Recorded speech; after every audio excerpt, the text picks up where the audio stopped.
Alrighty guys, what is going up? I hope you guys are all having a great and amazing day today. Now in today's episode, we're going to be talking about Moderna. Just recently, they came out and they said they have a vaccine that's 94.5% effective. And this is way better than Pfizer's, which is only 90% effective.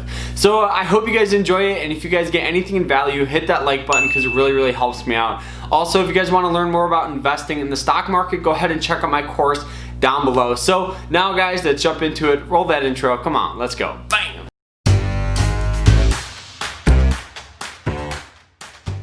So as of Monday morning, Moderna came out and they said they have a vaccine that's 94.5% effective. This made the whole stock market rally up. The Dow Jones finished up over 500 points up. So that's really good. So which one's better, Pfizer or Moderna? So here's the thing.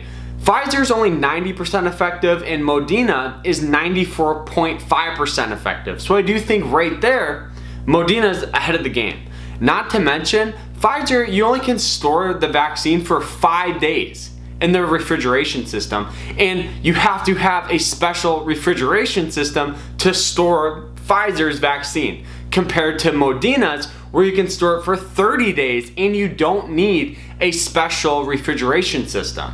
So I do think right there, Moderna's ahead of the game. So here's the thing, I do think we're still a couple months out from the vaccine getting to the public, but it's actually really strong to see these companies kind of battling it out, because it's best for consumers, because I would rather have two companies trying to make the best rather than one company that just says, all right, well, this is only 80% effective, it's still gonna work, but it's really cool to see two companies that are gonna be battling it out towards the end. Now, another crazy thing is Moderna's revenue is up 826%. So that is way bigger than a lot of stocks right now, and that's why the stock is actually performing very well in 2020. Not to mention they don't have really any long-term debt, so that's great too. It's only like $100 million compared to the cash on hand, which they have like $3 billion in cash and only $100 million in long-term debt.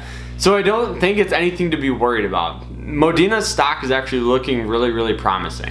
Not to mention, Moderna is in that biotech sector, and that sector is actually growing at a very rapid rate. So one, they're in a growing sector. Two, they are one of the front runners in the COVID vaccine. So I do think it's really promising to see this company actually fighting it out. And honestly guys, now let's actually go ahead and look at some technical analysis.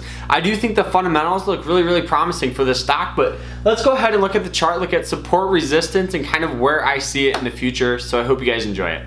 Alrighty guys, so Moderna's stock ticker is MRNA. You guys can see that really the stock was trading here at $17 per share and just had an explosion running up to almost $100 per share. So this stock is one of the best growing stocks of 2020.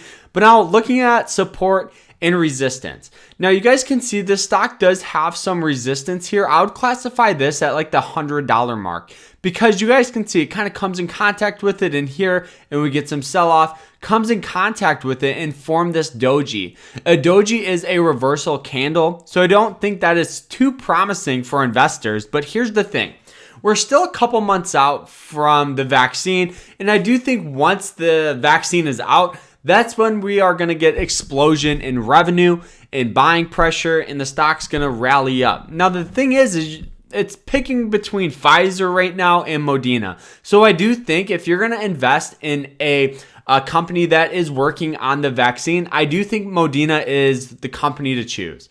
Now, another thing here too is if you're going to try to time the market, you guys can see that it goes up and down, and it's kind of hard to judge. But what I would recommend doing is using the strategy dollar cost averaging for these volatile stocks. I know I say it a lot, but here's the thing.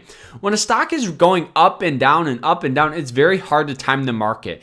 And what you do, instead of investing one lump sum, because you could be buying, up here or even here, you just try to do dollar cost averaging. So you figure out how much you want to invest. So if let's say you want to invest $1,000 in Moderna, what you do is you spend $100 a week over the next 10 weeks. So you still invest $1,000, but now you're going to average in your position. You're going to average down or average in or up in your position. So if the stock goes up, guys, guess what? You make money.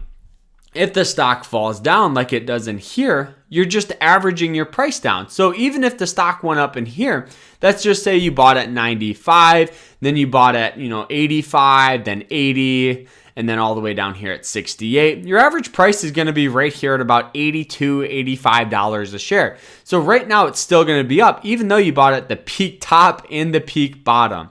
So that is the advantage of dollar cost averaging. And I do think for a stock like this, it's going to be very, very strong. But if you're going to try to do the one lump sum, I would recommend getting in on this 90 moving average line. This 90 moving average line has a tendency to act as support for this stock. So you guys can see it comes in contact with it here and we get buying pressure. Comes in contact with it here and we get buying pressure. Right in here, it almost formed like a little cup here. So I do think it found some support in there, but it just didn't hit that 90, and that's completely fine.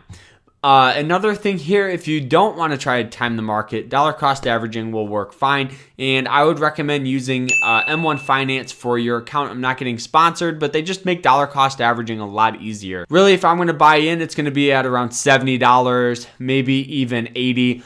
And then average down. But I do think a better strategy would be dollar cost averaging. So that is it though. I hope you guys enjoyed the episode. And if you did, hit that like button. We'll see you guys tomorrow in another episode. Remember to stay happy, stay positive, and stay safe out there, especially right now because Moderna is almost there, but we still have a couple months before we get that vaccine. So we'll see you tomorrow, guys. I hope you guys enjoyed it. Take care, guys.